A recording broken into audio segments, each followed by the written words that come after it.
Top 10 Worst Japanese Cars Ever. Number 1, Honda CRX Del Sol.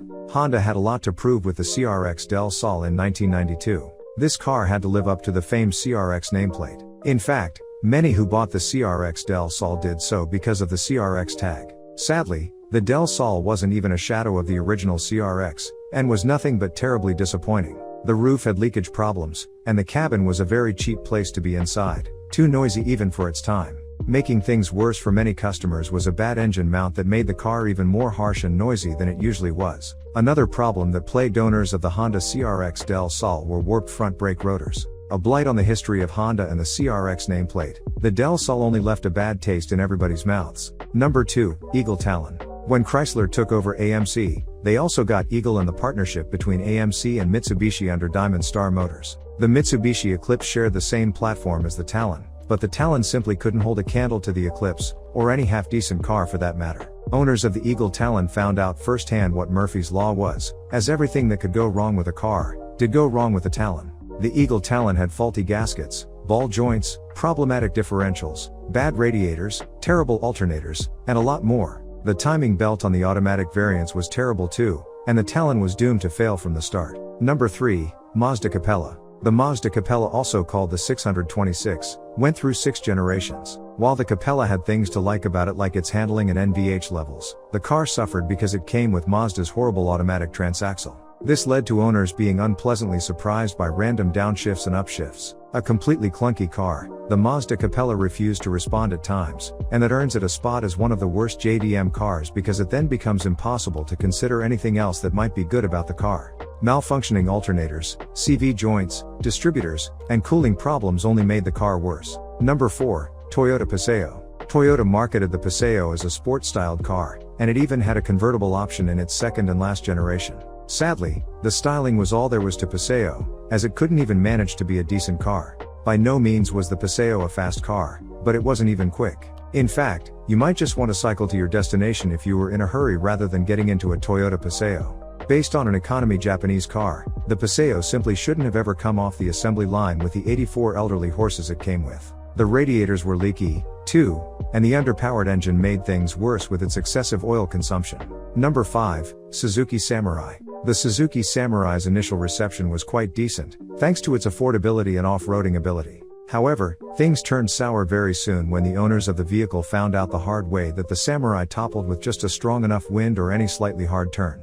Consumer cases over the Samurai's shoddy and light build quality came one after the other, eventually forcing the Samurai to leave American shores in 1996. Number 6, Honda Insight. The first generation of the Honda Insight ran from 1999 to 2006, and it was a far cry from the 2020 Insight we know today. First off, the design team didn't deserve their paycheck for the first-gen Insight, as looking at the exterior induced nothing but confusion and visible disgust. The power, too, was a measly 96 horsepower, and the handling was equally horrendous. The first-gen Insight was a complete lemon of a car, and while Honda aimed to originally sell over 45,000 units of the car in its 7 years, they only sold a meager 17,000.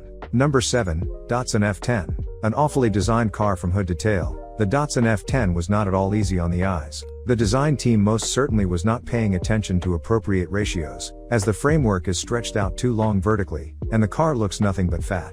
The power, performance, and transmission of the Datsun F10 were completely unimpressive as well, which made the car a complete failure. In fact, this is the car that essentially killed Datsun, as sales were so bad that the marque itself was retired for Nissan to take over its place completely. Number 8, Suzuki X90. After the Samurai debacle, it was clear that Suzuki had no idea what they were doing, and the X90 was proof of it. If you don't know whether to call the Suzuki X90 an SUV, a sedan, a sports car, or a pickup, neither did the car itself. It was the strangest design from Suzuki, and the 95 horsepower it made also served to make it a complete dud. Like the Samurai, the X90, too, could flip over when pushed too hard. Naturally, the Suzuki X90 slowly crawled towards its extinction, and absolutely nobody complained. Number 9, Geo Metro. The Geo Metro was originally sold as the Suzuki Cultus in Japan.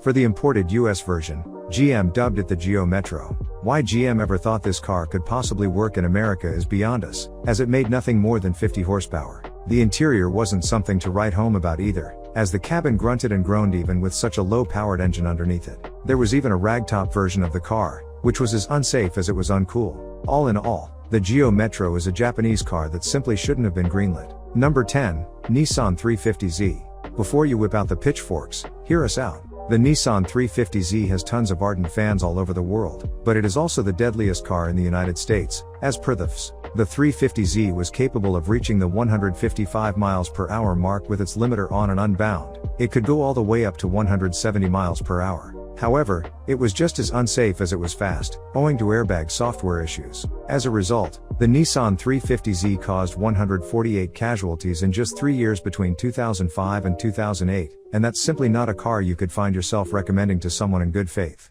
I hope you found this video interesting and informative.